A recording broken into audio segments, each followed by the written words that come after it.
Summer Safety Week continues. Every day at 5 for Health Watch, we're diving into a new topic on safety. And speaking of diving, maybe that's what you and your kids will be doing as you head to the pool.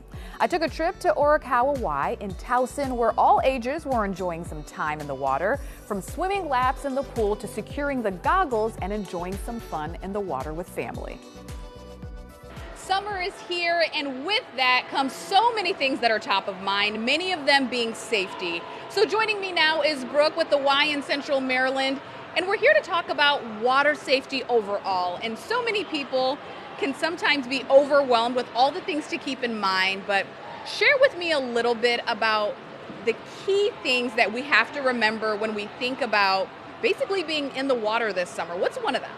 Yeah, so thanks for having me, Nikki. The first thing I think is supervision.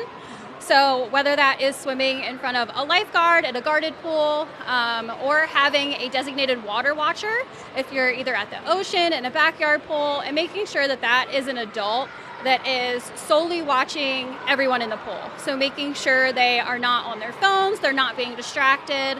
So a drowning can happen in as little as a second.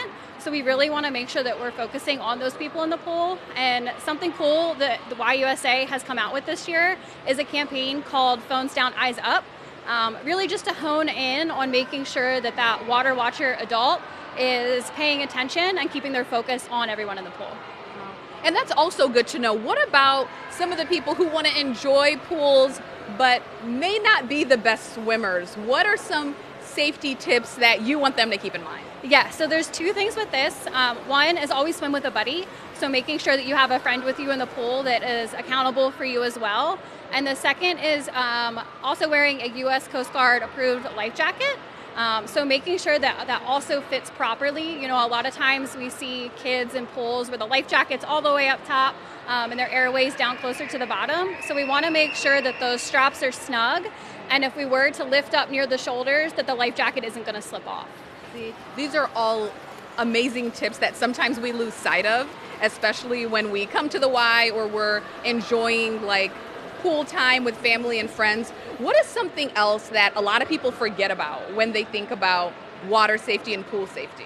Yeah, so I would say that is also starting back at the basics of swim lessons, right? So you are never too young to start swim lessons or too old.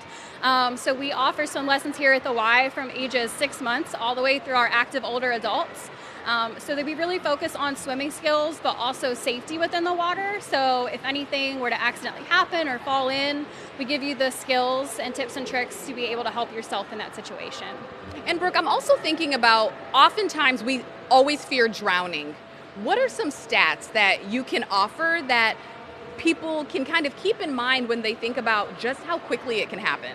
Right, so that is a great question. Accidental drowning is actually the #1 cause of death from children 1 to 4.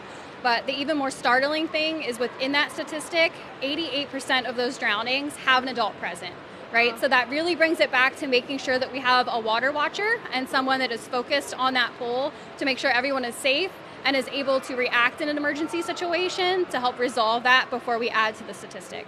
All right, Brooke, thank you so much for joining us. We appreciate all these tips when thinking about pool safety. Thank you. And look, this week we're bringing you special Health Watch stories. It's part of our Kids Summer Safety Week. Tomorrow and Friday at 5, we'll explore more topics to keep your kids safe this summer.